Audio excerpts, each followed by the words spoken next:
Hello everyone, I'm Laura McIntosh and this is Bringing It Home. Now we are the best in fresh. We find the hottest chefs, we travel to the best locations, and we will dazzle you with mouth-watering recipes and bring it all home to you.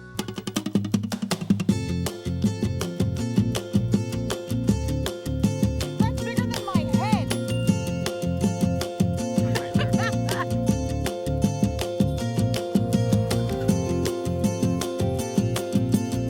Have an oyster. Here's to California.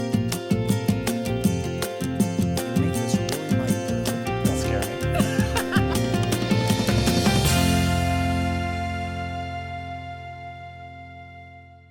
We're taking it straight from this collard green field and bringing it right to your table. We are the only show that takes you out to where your food grows, so we can show you where your food comes from. And of course, great recipes that will make your mouth water. We're gonna show you how easy they are to do. All that and a whole lot more today on Bringing It Home.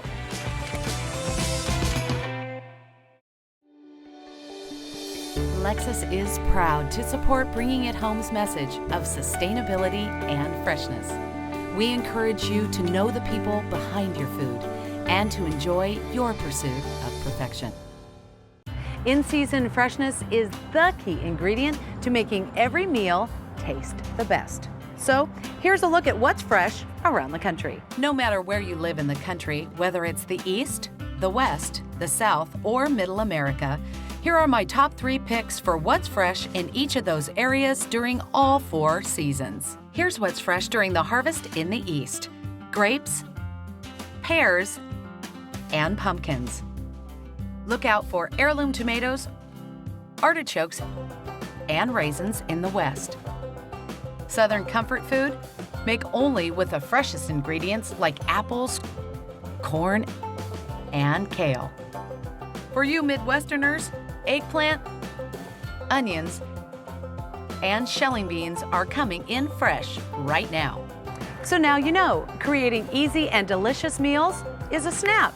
The key ingredient is to keep it fresh.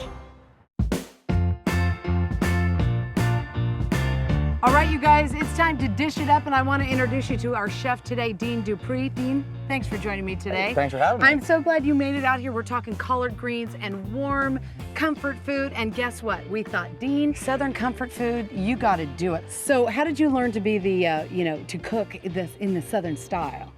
I moved down south when I was in my early 20s and started working with these little old women that would roll the biscuits out and they would make the collard greens, and I really got into it. You did. And I started every day I would start making biscuits and collards and hush puppies and all those kind of fun Southern things. And after a while, I kind of got an affinity for it and really grew to love it. We're very, very happy that you're cooking collard greens for us. What's your first recipe? This is collard greens gratin. It's a creamed collard greens. We use different greens different times of the year, but this time of the year, the collard greens are beautiful, as you can see. Oh, yeah. That's what we're going to use. And that's really the gratin part of the... Yeah, it's not a potato gratin necessarily. It's got cream in it, it's got cheese, and we're going to brown it, so it's not a potato gratin. Took liberty with the word. All right, well, let's get started. Show me how to do it. Yeah, so here we have some great collard greens here from out in the field. Yep. Picked them myself. Okay. What we do here is you can pull off the leaves or you can chop it. So I'm going to have you just go ahead and chop it up. Chop it up, yeah. Just down, obviously not too far down the stem. So okay? let me ask you this question: Do you like to use any of the stem at all? I use a little bit. Sometimes I'll peel it. That's good. Okay. Stop see, right there. I almost Stop right there. see. I'm Italian. I would never let that go to waste. But I guess soups and stuff. We'll use that for soups, absolutely. Yeah. Yeah. This would be a little bitter, to be honest, right? It is a little bitter. It's it can be a little tough too. I mean, obviously simmered enough, it'll loosen up, but it is a little bitter, and So not everybody likes that. just so the leaves. We use this. Okay. And ordinarily we would take this and we would blanch this. All right. Blanching means cooking in salted water. Yes. To kind of bring the greenness about and let the flavor of the salt really soak in. I would say this probably takes 3 or 4 minutes. Okay. You put it down, you pull it up, and you actually pull a piece out and you want to taste it. You want to Yes. see if it's tender. I want it to be tender and flavorful, Right. but not cooked to death. And then you're putting it in what? Cold water, ice water? So I bath? drain that, put it in cold water, and here's what I have here. So here's what we have here. I really can't stress enough that it really helps preserve the beautiful color of the greens. It is, it's great. Yeah, it's and gorgeous. collard greens, people think that you have to cook them to death, but And you really don't. Let's get started with this. Yeah, one. absolutely. So what we're gonna do is this. We're gonna chop up a little bit of garlic. Okay. A couple cloves of garlic. Fresh garlic. And remember, we're talking comfort foods. That's that time of year, hearty meals, stuff that makes you feel warm and then want to relax, right? So we have a little bit of shallot and garlic. Okay. You can mince it fine. I like to leave it rough. Do a little bit of garlic. See how this is working. There we go. Oh, how nice. Okay. It's like anything, you want to salt it a little bit. Okay. Because in the restaurant, I think people would be shocked at home how much salt and pepper we use. You know, but to make food taste good, you have to use salt and pepper. Right, and you're using a coarse ground. It's a kosher salt. Yep, it's a kosher salt. Then once we get here, we're gonna go in a little bit of heavy cream. All right. Okay, so I'm gonna bring this up to a simmer, and then I'm gonna add whatever flavorings you would like. In this case, I like to use, let me get this, excuse me. Yep. The flavors, you can use whatever flavors you would like. Okay. But since this is my recipe, I'll use the flavors that I like. How about that? I like that. All right, so this is nutmeg. Okay, ooh. Black pepper. Use fresh ground whenever possible. I ground it this morning. Okay. This is dry mustard. Oh, yes. Traditional in Southern cooking. Absolutely, yes, absolutely. Have to have it. A little bit of crushed red pepper. Love that. Put a little scoop in there for me, a little extra. I like it spicy. Hey, all very right, nice. yes. To each his own. Yeah. And there's a little bit of, I put a little hot sauce in it as well. This is our house-made hot sauce. Ooh. Then we use red Fresno chilies and a chipotle pepper as and well. You make this Look at at the that, restaurant. I got myself. Hey, We do. That means it's Look good. at that. No, it's I gonna like be it. good. It's gonna be good. All right, so we let these flavors simmer together and marry. Okay, then we're gonna add some collard greens. Okay. Okay, so Are I'll you take some of adding those. all of No, this? I'm just gonna do enough Okay. for one order here. Okay. Go ahead and take that away. All right. And just give me an idea. When collard greens, when you blanch them, when you cook them, they cook down a lot. So if you're putting a lot in a pot, it will cook down. How many bunches do you think this is? That's probably 2 bunches. 2 bunches. Like two of those, yes. 2 of those big Correct. bunches. So see, it really condenses when you blanch it. That is true. Ooh, look at that.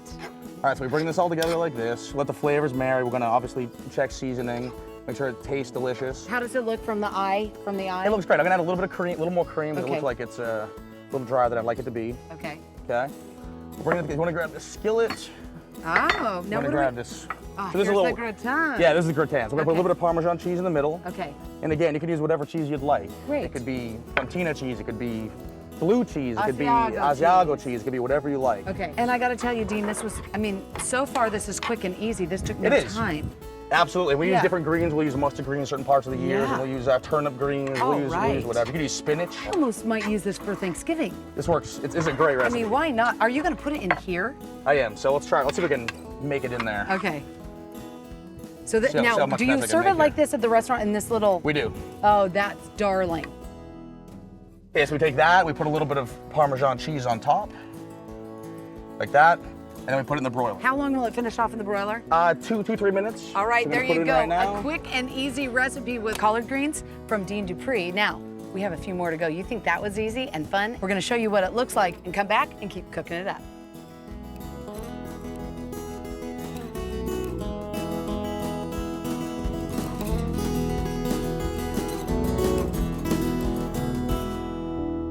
Well, thanks everyone for joining us back. Now, this next recipe we're gonna do, Dean, I love the name. Hoppin' John. Hoppin' John, I love that. Does the recipe get you hopping? Yeah, it does get me hopping. It does, absolutely. You're already hopping, and this one gets him hopping even more so. It's a classic Southern dish of rice and peas. All right, well, let's do it. Show us what we need to do. How do we get started? All right, so this one has a lot of ingredients here. So the first couple things we have is we're using, these are yellow eye peas. Traditionally, wow. Yeah, so you've heard of black-eyed peas, I'm Of sure. course. These are yellow-eyed peas. I'll be darned. These are an heirloom bean from California and really Love delicious. that. We also use, this is a Carolina plantation rice. This is a rice I bring in from South Carolina. It's an heirloom quality rice as well. It looks it's a short grain. It yeah. is a short grain. It's real sticky. All right. And you can see here, this is uncooked here. Yes. I would say it's like jasmine-like. It's real aromatic. Oh, good. It's a very aromatic rice. So substitute jasmine for yeah. it, okay? So these are them in their raw state. All right. I have some beans here that I've cooked. We cook our beans simply with lots of water, salt, bay leaves, chilies, Just onions, and very garlic. easy. Yeah, very So, simple. For this recipe, then, we do have to bake our beans ahead of time. Make the beans ahead of time. A lot of people make their beans, they cook them al dente. I think the thing these days is al dente, but Southern beans are not al dente. Mashed potatoes. Yeah, these kind of beans especially, they should be creamy. Okay, They should be all right. cooked to the point of creaminess. Now, not overcooked where they're exploding, but they're nice and creamy. Okay, perfect. Okay? There's a fine line. Exactly. All right. The other tip is this. This rice here is a real sticky rice. We don't cook it traditionally, like its ratio of water to rice. We cook it like pasta. You bring the water to a boil, you add the rice, and then drain it when it's ready. How So does that it keeps it really fluffy and light. Yes. Otherwise, it's really sticky. Can you do that with most rice? You can.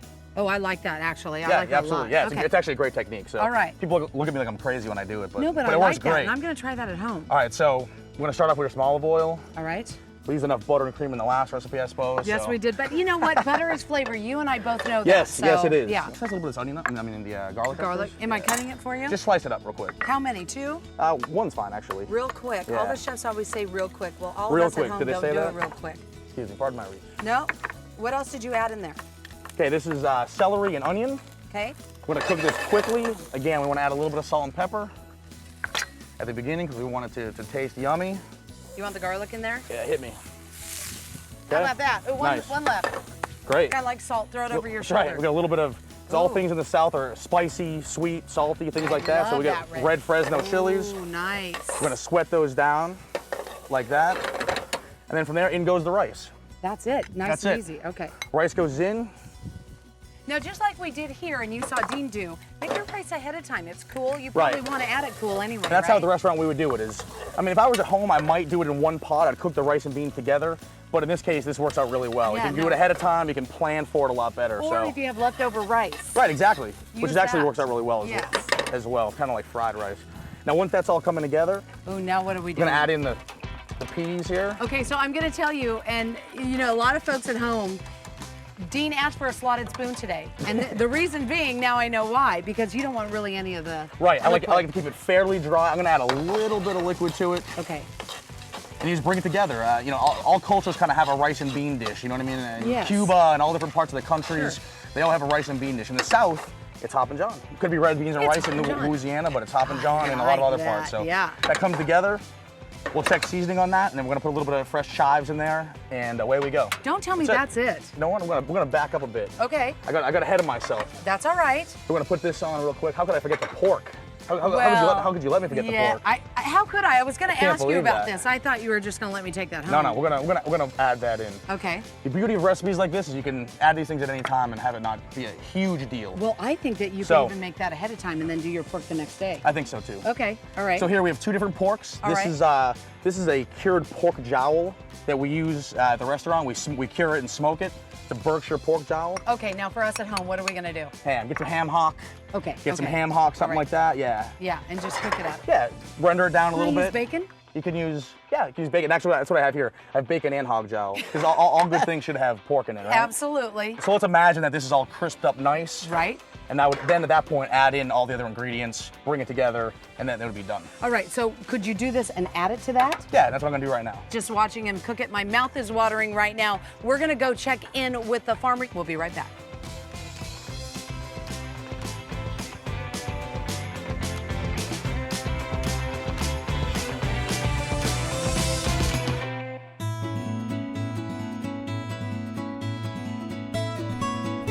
Okay, we're cooking collards fresh from the field. Yes, this field, and where do they come from? So beautiful and green. My dear friend, Frank Ratto. Hi, Frank. Laura, great to see you again. You are farming some absolutely beautiful cruciferous vegetables. How do we get them to look like this, the finished product? Great question.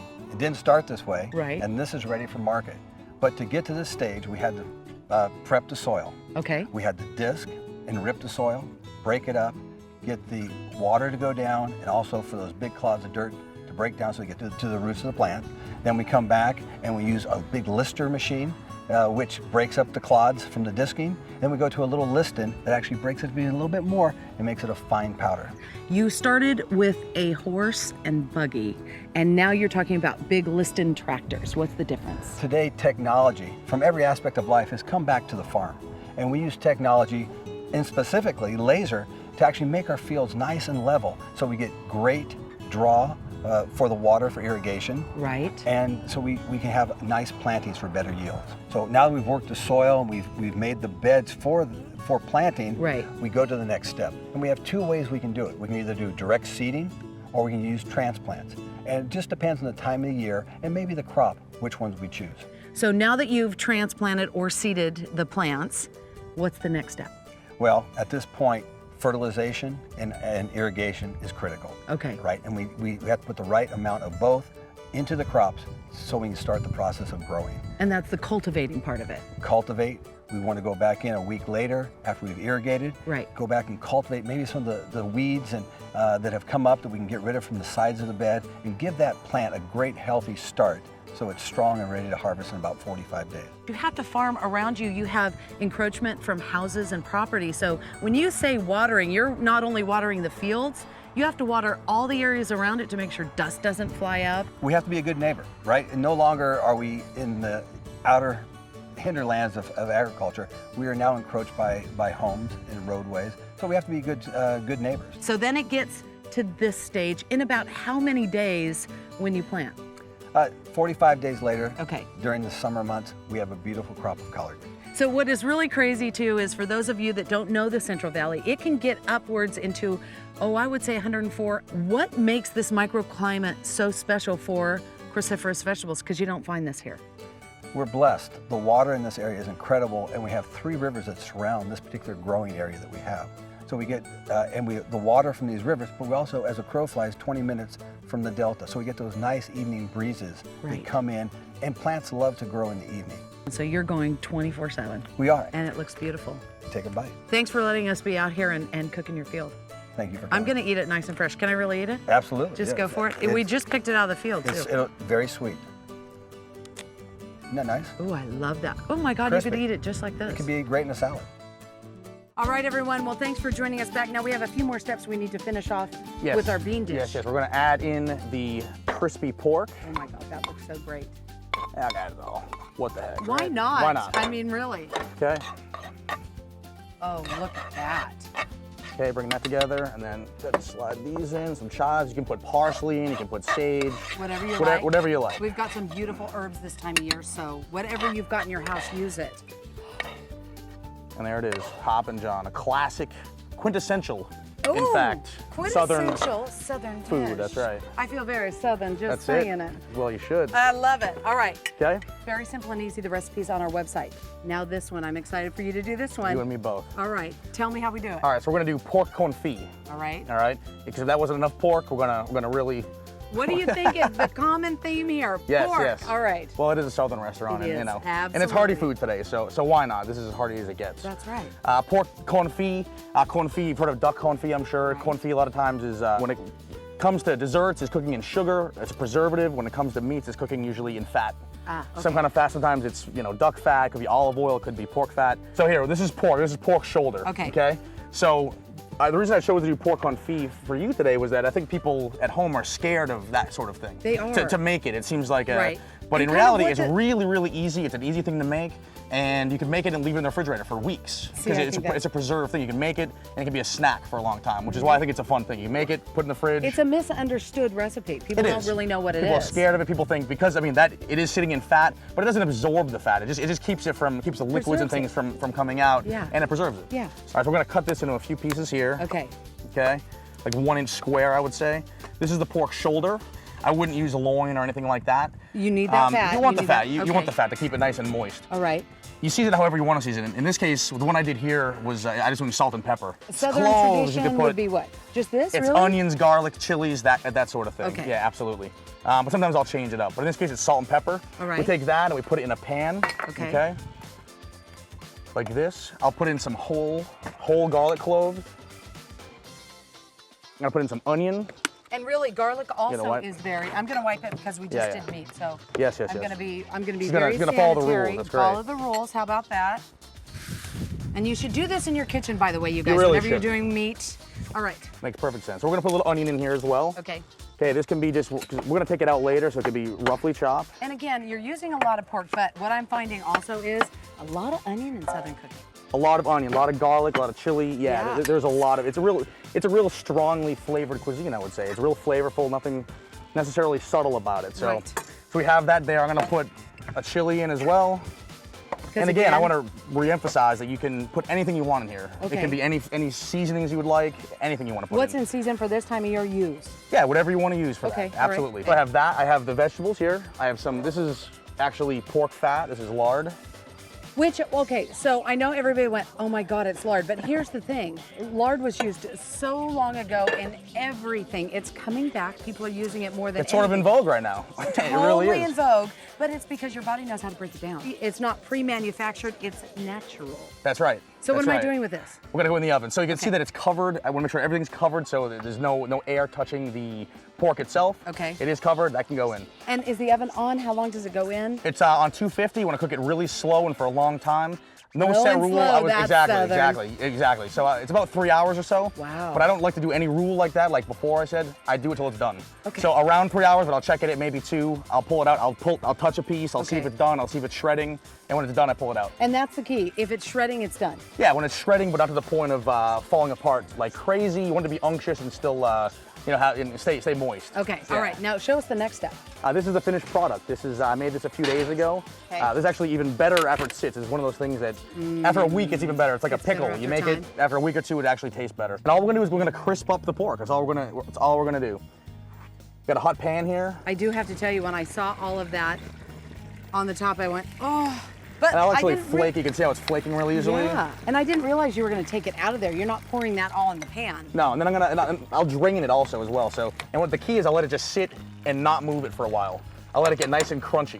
And if you have a Okay. broiler, you can also do that in your oven. You can put it in the broiler so the top will get crunchy and the bottom will kind of fry. And then I'll drain it so you're not actually eating all this. You know what I mean? Yeah, so Yeah. basically all you're doing is it's already cooked. You've let it sit. Correct. You're just warming it back up and crisping, And crisping it. Yeah, the key being crisping it. Yeah, Okay, all right. absolutely. Okay, the pork is done. That looks beautiful. It's ready to go? All right, how do we plate it up? All right, this is how we do in the restaurant, and if you do it at home, it would look restaurant quality as well. So a little bit of rice, not too much. I don't want it to be overkill. Okay.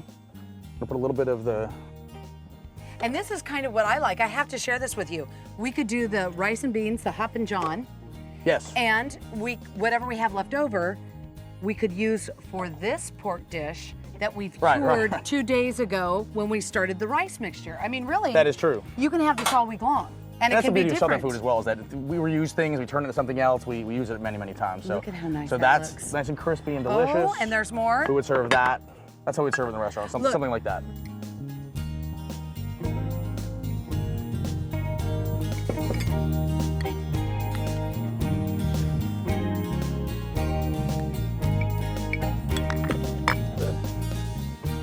Delicious, right? I can't even begin to tell you gonna how be that good. popped the plate. Oh my God, that just should be went good. boom. It went from try it too, it's gonna be really delicious. great to exceptional. Well, good. I'm glad to hear that. That Let's looks try that pork. great. It's gonna be great. Looks good. I love that. Good eats, right? Yeah. Is that hearty enough for you?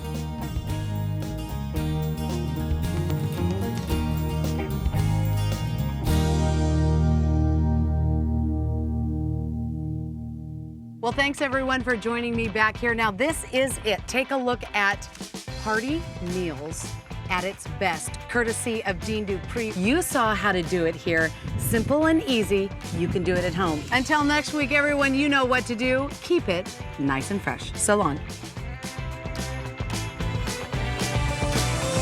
Salud.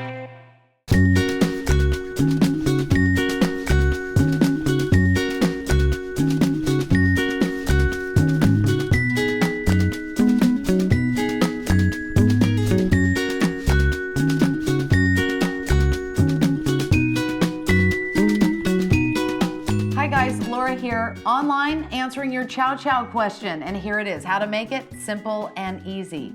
This is what you're gonna need to start. Green cabbage and green tomatoes, about 2.5 pounds diced. What we need to do is get all the water out of them by pouring about 1/4 cup of salt over the top and letting it sit for about 1.5 hours.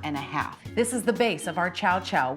Then we're gonna simmer all the other ingredients in a pot. 6 Fresno chilies that I've sliced into rings. And then we add 1 sweet diced onion, 4 cups of cider vinegar, 2 cups of granulated sugar, 1 cup of mustard seeds, 1 cinnamon stick, and then 1 teaspoon of crushed red pepper, 1 tablespoon of garlic, and I'm mincing that garlic.